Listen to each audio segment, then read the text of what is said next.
Hey, I'm Kenneth Wajda. I'm a professional photographer here in Colorado. Welcome to another one of my Saturday photo talks. So today I want to talk about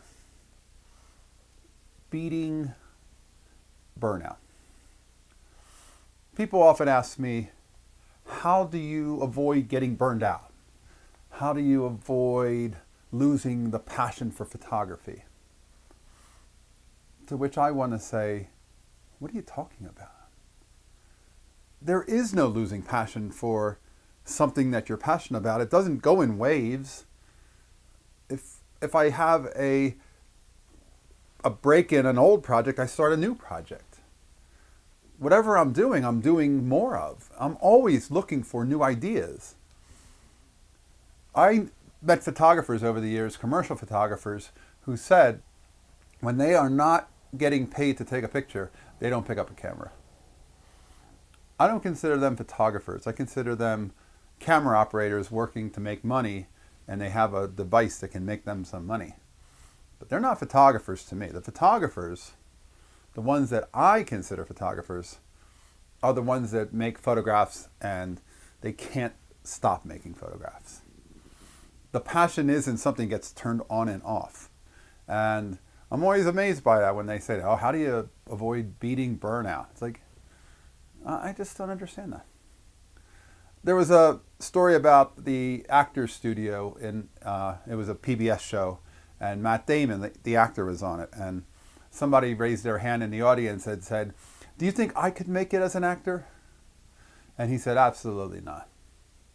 He said, if you have to even ask the question, there are people so far ahead of you, and if you're doubting it, then you can't. You have to have the passion to say, I can do this 100%. Nobody can stop me to make it in that business. And I think that's what the people who are asking about burnout are talking about. They're not quite sure they have the interest, the ability to go out every day and make photographs and to surround themselves with photography like this. For me, going out of the house without a camera would be like saying, go out and don't breathe. It's like, I just don't do it. I need to have a camera with me. I've turned around and come back to the house and gotten a camera from the house because I had taken some stuff out to the car I left and I realized the camera was never put in. And I've come back and gotten it because I can't go without it. And that's not some crazy, oh, we're just obsessed with it. That's the way I work. That's my world. I don't go out and photograph to go make photographs. I go out to live, and in that time, I find photographs. I think that a person who has a camera in their hand is a person who's attuned to looking for things even when they're not looking. A person who is going out with that idea of, I'm going to live my life and see what turns up in front of me.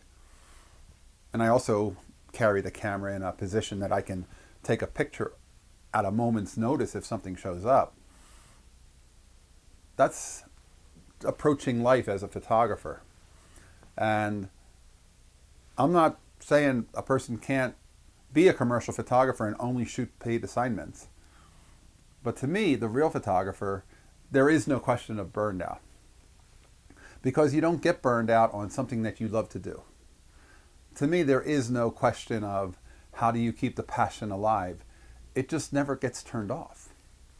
And if you're passionate about something like that, you'll see that it's not hard to keep doing it. Paul McCartney didn't have to be talked into making new music. He couldn't stop himself. And great artists like Stephen King, he doesn't have to be talked into writing. He just writes every day. And I think that a lot of people say, oh, I really want to do something. And I'm always like, okay, well, do you do that sometimes?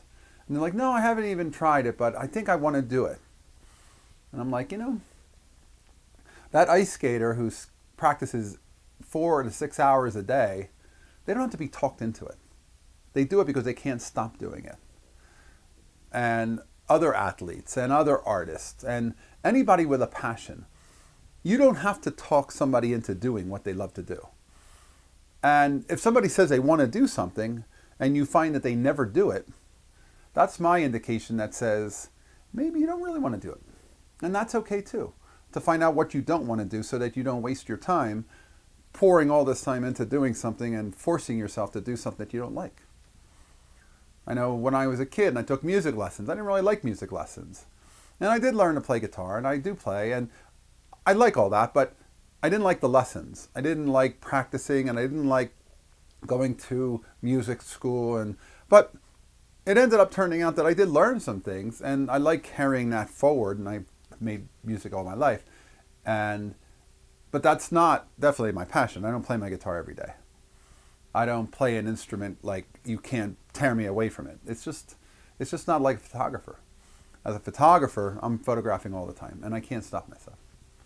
So how do you avoid getting burned out? You don't. You just keep making photographs. All right, that's today's photography talk. If you're enjoying these, hit the subscribe button. If you can support, hit the Patreon. Thanks so much for all my supporters. I appreciate you guys being here, watching every week. I'll be back next week. We'll talk more photography. As always, here's the good light.